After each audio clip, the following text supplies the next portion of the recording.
What's up?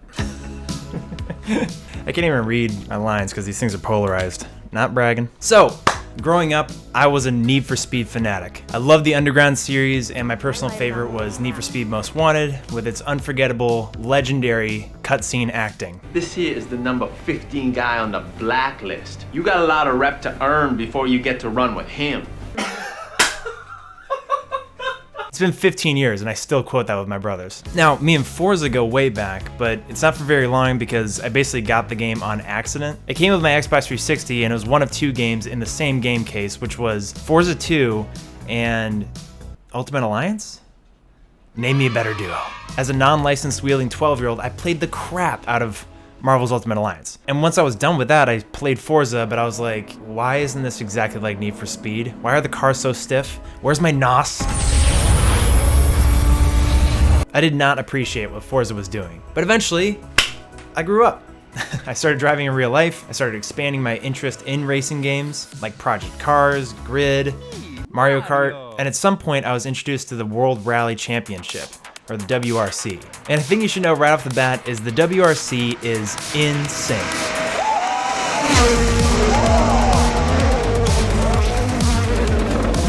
It's a little more complex than my Floridian NASCAR roots. The drivers of WRC are not only extremely talented, but brave as hell, drifting on the edges of cliffs, dodging trees at hundreds of miles an hour. It's unbelievable what these drivers can do. Because of this racing, I ended up finding out about a video game that replicates the sport, and that is known as Dirt. And what really grabbed my attention were people on YouTube breaking world records in Dirt using this, a gaming wheel. It's actually pretty incredible what people can do in this game. Like, doing this kind of stuff is so much harder than it looks. So I bought one. Actually, I didn't. I got one for Christmas. As a 25-year-old man with a salary, I asked for a gamer wheel from Santa. And I got it, guys. Yes! Too bad the way I received it was actually kind of a bummer. I ended up getting the old vid in Christmas 2020, so I got it and opened it alone in my apartment with my family watching over FaceTime. And then since I was sick, I was like a wet noodle for about a week, and I couldn't even use this thing because anytime I got behind the wheel, this thing replicates the feel of the road and the tug of the road, so it kind of fights you as you're driving it, and it was not working for me.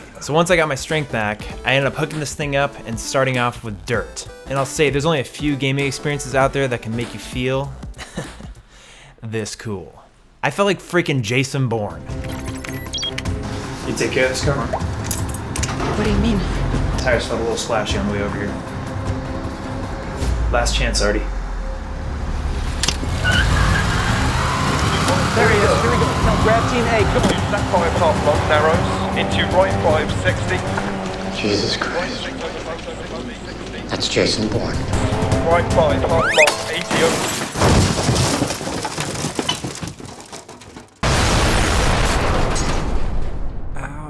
I mean, kind of. I ended up trying a bunch of different games with the wheel, like Need for Speed Heat, which, it's not that it didn't age well, it's just really arcadey for me, and I have aged, and my brain is too mature. So I ended up going back and trying Forza Horizon 4, which I liked, but I didn't play very much. Why? Because setting up this thing is an absolute bitch. All right, this is the gamer wheel.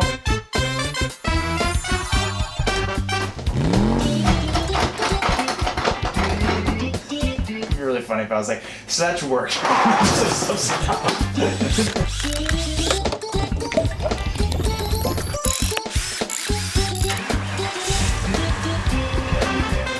You know how many wires are for everything? This is like such a hassle. And then we're... Hey, you wanna play Forza? Let me just take an hour and a half to get things ready for you real quick.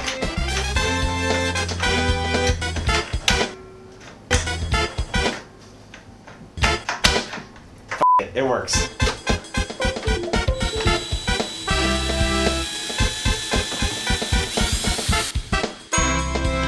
That was sweet. So it's been nearly a year since I've messed with the gaming wheel, but Forza Horizon 5 just came out a month ago, and it's been getting like universal acclaim. So I was like, I guess I could dust off the old gamer wheel and see what this baby can do. But here's the thing, since I used this gamer wheel last, I have forgotten how to drive stick. So I had my good friend Amin come over and reteach me. Turns out, I am not the easiest student to teach. Thank you, ADD. So neutral is in the center. Touch it always on the left? That's way too high for real life, but... What's that? It's not about gas, it's about revs. This is revs, okay? It's about gas, put a fart in. But fortunately, through Amin's formidable patience and understanding of how my brain works, we eventually hit a breakthrough. You're doing it wrong. Will you just let me? Gas, let go of the clutch in, second gear, gas, let go of clutch. That's it. Yeah, that's Clutch, third gear. You can release the clutch as fast as you want and then jam the gas. Like that. That's cool. Clutch, fifth, gas. That was perfect. That was your best switch yet.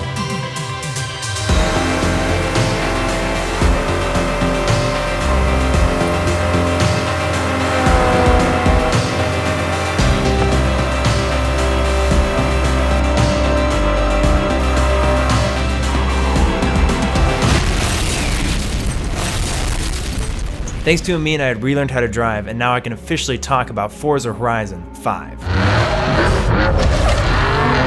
Forza Horizon 5 has a great blend of simulation driving and arcade racing, with a clear effort to keep you entertained first. When you first start, Forza does throw a lot at you at once. What seems like hundreds of map markers might seem intimidating at first, but Forza's goal is not for you to have some sort of linear driving experience. It's more centered around the freedom you have as a driver. Fun freedom.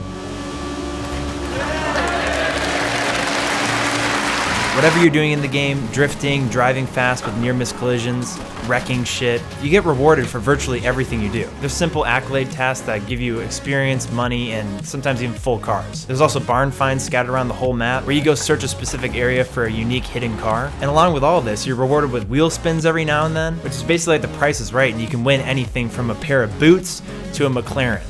Guess who got the boots? Oh, I could have had a McLaren, but I got boots instead. That's everything's fine. That's good. That's okay. All these things together even make driving to the start of a race fun. The races of Forza are fantastic, with a large variety of racing types, locations, and tracks. I love the way they split up the certain racing types. Yes, they do throw a lot at you at once, but you can easily try each style of the races and see what you want to complete first. Something that stands out to me right away are the showcase events, and if you haven't done these yet in Forza, I don't want to spoil them, but they're so freaking badass. These over-the-top intro races to certain sections of the game have crazy set pieces that convince my gamer goosebumps to rise. Also in general, there's just crazy set pieces all over the place in Forza. Like, I had to drive this Pinata truck the other day, which seems like it's gonna be boring, but it's only for like 15 seconds before you just yeet this thing off the side of a cliff. And they just so happen to cut the whole scene where, you know, I crash and burn and die along with this destroyed vehicle. The map of Mexico is absolutely massive, but not only just horizontally, but vertically. You'll be surprised how many jumps you run into that send your freaking $2 million car off of a mountain. I mean, so dead. Still dead. Along with its size, there's a wide array of different biomes in the game. Jungles, beaches, volcanoes, kind of snowy mountains, desert, old Mexican cities, ancient temples, the list goes on. There's also an elaborate weather system that makes you feel like freaking Mad Max going into a storm. And on top of that, the world has incredible levels of detail. Watching Digital Foundry's Forza breakdown video blew me away. Look at the forest floor. Look at the Mexican roads. Like, this is in the game, and you're probably not gonna see it because you're gonna be going 200 miles an hour by it in a Lamborghini. Playground Games brings the heat with the graphics of Forza, and the beauty of not only the world, but of course, the cars in Forza 5. They are coming so freaking close of mastering the art of car reflections in this game. Light scatters and bends all across your vehicle, and it's something I find myself constantly amazed by. Sunlight shimmering off water droplets of your car, your vehicle changing colors from the sunset, and night lights lasering across the aluminum. It's beautiful. It's poetic. It also blows my mind how many cars are in this game. There's over 500 cars modeled exterior and interior. You can create, customize, and drive your dream car, mine being a carbon black Lamborghini. They even added character customization in the game, which I could care less what my guy looks like in a racing game. But Forza goes pretty in depth, with even a hint of wokeness, pronoun choice, and robot arms. Is that a real thing? We're getting pretty close. I don't mind that they put it in, by the way. I'm not sure if I trust those arms to drive a car. I like how only the monster hat can do that, where it's like, yeah, we sell this hat to absolute sticks. Forza Horizon 5 kind of ditches the progression system you see in most racing games, where you start off with a rusted piece of garbage, and maybe 20 hours later you'll have a Corvette. Forza's like, nah, let's start with the Corvette. I appreciate how quickly you can drive your favorite cars in the game, but I think it does take a little bit away from the gratification of unlocking certain vehicles. For instance, within the first 15 minutes of playing, I think I was rewarded like a $2 million McLaren. And as much as I appreciate the token, I do wonder how good it would have felt if I dedicated a few hours of trying to unlock that car. In Forza, they just kind of throw the keys at you right away. But this isn't a complaint, because I actually like the way Forza did this. It makes sense. Forza's freedom is a big draw to the game, and it's fantastic that I don't have to start with like a PT Cruiser while my friends that have been playing the game get to drive around in Ferraris. I too can have a Ferrari for basically free. Forza's catalog of cars and the map are so vast, you have plenty of time and things to do. Unlocking everything is going to take a long time regardless of whether you get a McLaren right off the bat or a PT Cruiser optionally as well. And they don't have the PT Cruiser in the game, thank God. And let me say before I get into more car detail, as rugged and cool as I look right now, I am not a big car guy. I know almost all of what I do know about cars from video games and occasionally watching a car auction with my dad on TV. It has the expected 265 V8, but with dual quads. Now keep in mind... The lineup consisted simply of 6 hydrocoptic Marzl vanes, so fitted to the ambifacient lunar wane shaft. Another way you can tell I'm not a big car guy is these customization menus in Forza make me feel insecure as a man. I'm still in my manhood level of holding the flashlight while my dad bangs on an engine to make car go vroom. But the design and paint section of the menu, that's more my speed. Now to bring it back to the gamer wheel, one thing I really wanted to get down in Forza Horizon 5 was the drifting. As cool as drifting is and how easy it seems in Grand Theft Auto and stuff like that, drifting in Forza is like a very technical process. Having to focus on when to accelerate your gas, switch gears, when to switch up, when to switch down, turning your car. I am not a big car guy. There's a ton that goes into it. I kind of needed some advice, so I returned to a classic, Pixar's Cars. And I remembered those scenes of Doc when he was tearing it up in the desert, and those wise words he said, if you find yourself turning hard enough left, you might find yourself going hard enough right, or something like that. And with his advice, and a bunch of YouTube tutorials, I started to get it.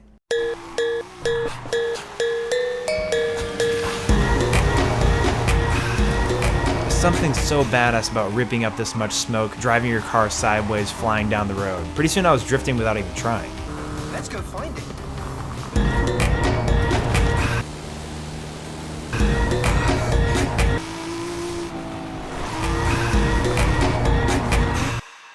So one thing I did want to cover before I finish up is Forza, of course, has microtransactions. And don't worry, I'm not going to go on the old Jack Sather greedy company microtransaction rant. Not this time. It's not that bad. But I just think it's funny how Microsoft and most game companies advertise their premium edition products. Like, they explain nothing. Forza Horizon 5 Premium Edition on their website, add-on includes Forza Horizon 5 Expansion Pack 1, Expansion Pack 2, Car Pass, Welcome Pack, VIP membership. What does any of those things mean? And I know that they actually do mean things, but I guarantee you it's Forza. They probably all in a way mean more cars. How about just simplify it? Release packs of cars with 5 in them, $5 a pop. Profit. Why do we need to say VIP membership and Car Pass and the Welcome Pack? It's just so much, it's so much microtransaction like speak. It's so ugly. But anyway, if you were to ask me if the gamer wheel is worth it, I would say absolutely. You might need to have a certain setup for it, like a desk that's like nice and stable, but if you have a location for it and don't have to reset it up all the time, it's a great investment. It's a ton of fun, you feel badass, it's a really fun party game that you can invite your friends over to try it out. And as far as Forza Horizon 5, it's an amazing game. There's plenty of ground in Forza that I didn't get to cover in this video, but it's because Forza is such a massive game and I only had so much time to play it. But in the time that I did get to play, I can highly recommend Forza Horizon 5 as the best racing game out right now.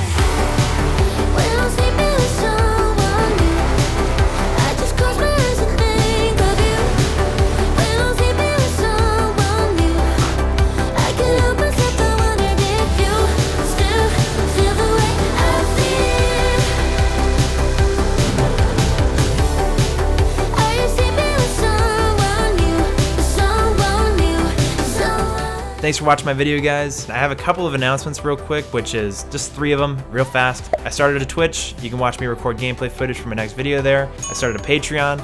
You can donate there to support me. I'm planning on building it out more. It's just pretty much a discussion board right now and a way to support me financially. And the third thing is I started a Twitter, which who cares because that website is awful. With that being said, thanks for any way you guys support me. Like this video if you guys liked it. Subscribe if you want to see some more. Happy New Year, everybody, and I'll see you guys in the next one.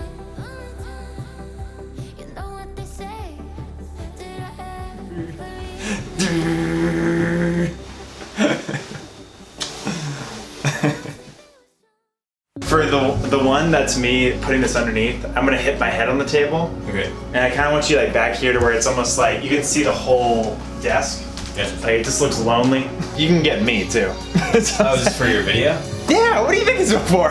Oh, I thought this was for just so you could look back at it so you might remember when I'm gone.